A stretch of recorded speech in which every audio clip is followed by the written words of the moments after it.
Good morning, my friends. Happy 1st of April to you. I will not be pranking you in any way this morning for April Fool's, so you can just relax. I know that on April 1st, I try to avoid reading anything on the internet because it just may not be true, even more than normal. So you can let your mind and body relax. Everything that I'm going to tell you and share with you is true, to the best of my knowledge. I read something this morning on Twitter that said, "You are not working from home. You are at home during a crisis, trying to work." And I thought that shift in perspective is really good. I want to talk just quickly about hope, combating hopelessness. I know yesterday I said I would talk a little bit about hope, but I kind of didn't really get there. Some of you have written in that hopelessness is one of the things that you're struggling with, and I get that. It's real, right? The numbers of sickness are scary. The fear and reality for our friends and family and loved ones is real. It hurts being stuck inside without our supports and our usual relational community safety nets and all that kind of stuff. For some of you, maybe being at home is unsafe or is uniquely traumatic given your story and the people around you. My heart goes out to you if that's your reality. So first of all, I want to validate that feeling of fear and hopelessness. There's an emotional component to hope and thus hopelessness. Remember that your emotions are information. They are a biological, neurological, chemical process that is designed by God to give you information about what's happening inside and what's happening around you. So when you feel hopeless, you don't need to fear that you are in sin, that you are a bad Christian or a cynic or a nihilist. Hopelessness can simply indicate that you are worried and that with the current information you have or the current perspective you're holding on to, that's my children, you may not see a path forward.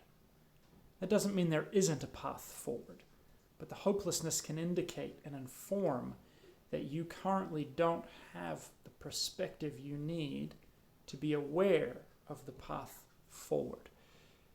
So you don't need to feel any kind of shame or guilt for feeling hopeless. It's informative. Listen to your hopelessness. Pay attention to it and ask yourself what it might be trying to tell you, what it could mean. The key I've found most frequently for moving back into hope is shifting my perspective. I don't know if you can tell from the frame there, but it's sunny today. I have a lot more hope today than I did yesterday, partly because I slept, partly because I'm going to eat soon, and because it's sunny this morning.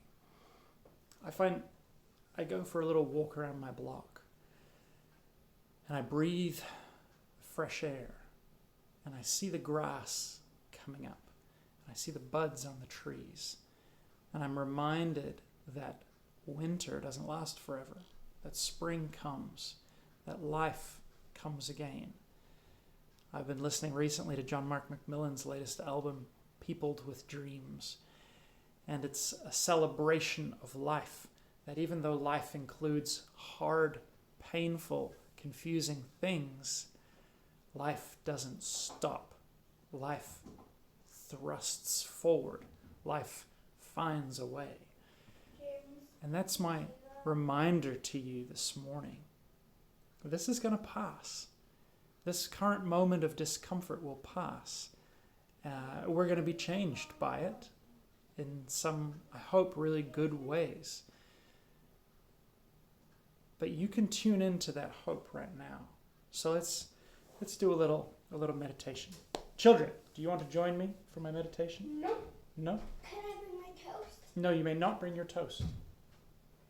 Can I bring orange juice? No, you can sit beside me with nothing else. You don't have to. Here's a grouchy person who needs some hope this morning. You can come sit beside me. Okay, so what we're going to do... I already was sitting beside That's you. true, that's true. Okay, so put your hand on your hat. Close your eyes. You gotta close your eyes. That's part of the trick. Take a deep breath in your nose. And out your mouth. No, just relax, just relax.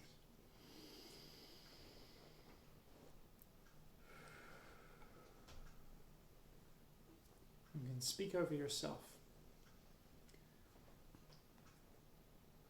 Today is not the end. Today is a new beginning. I will be present to this new beginning. I will pay attention to my perspective. I will find hope. Hope is out there for me. This too shall pass. And even while it lingers, I will find hope. How do you feel? I had trailed the whole time. And how do you feel? You feel good? I just feel like I'm beside you. You just feel like you're beside me. And how does that feel? How does it feel to be beside me? Your breath is My breath is stinky. I've just brushed my teeth and I haven't had any food. That's ridiculous. Go finish your toast. I'm going to finish my video.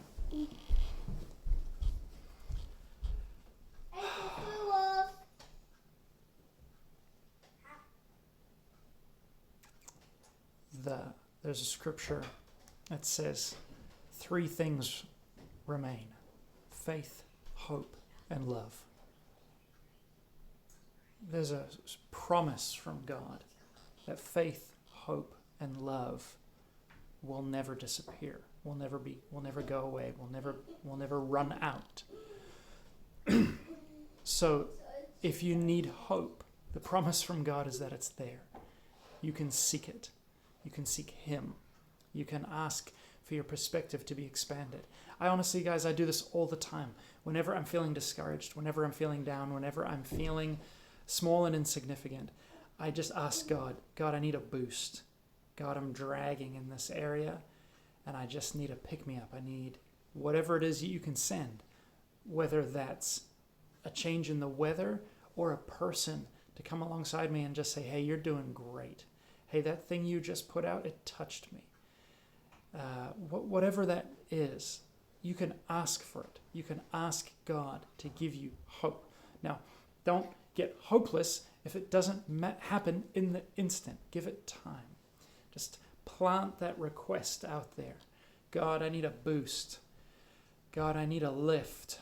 God, I need some hope. And then let it sprout like a seed. Let it bud. Let it begin to grow. And be open to your perspective being changed.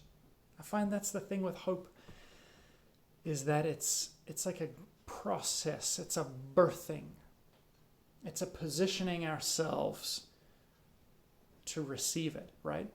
Because when we don't have hope, it can almost feel satisfying sometimes that we can clutch on to our sense of hopelessness, that we can clutch on to our cynicism, because at least it feels concrete, and at least by filling our minds with bad news, it feels solid and predictable.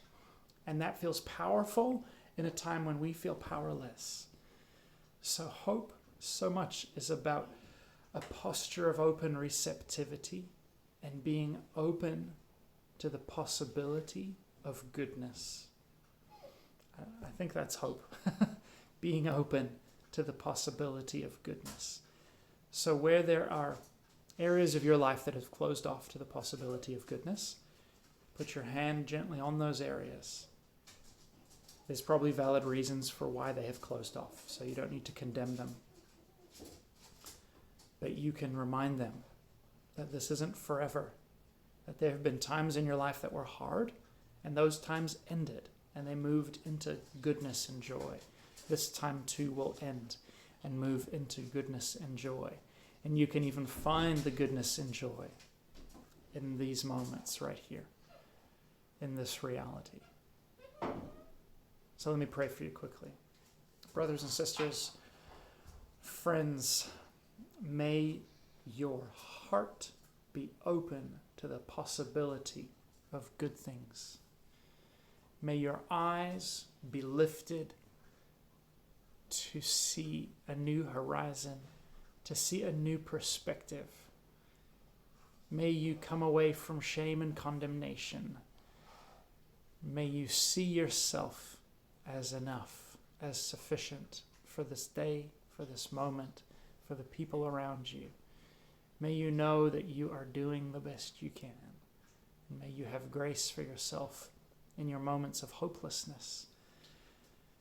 And may your eyes find a new perspective. May God give you a boost where you need it. May you have hope that things will improve. Because I believe they will. I'm full of hope this morning. Thank you guys for tuning in. Thank you for watching. Thank you for sharing these videos. Grace and peace to you, my friends. We're going to get through this.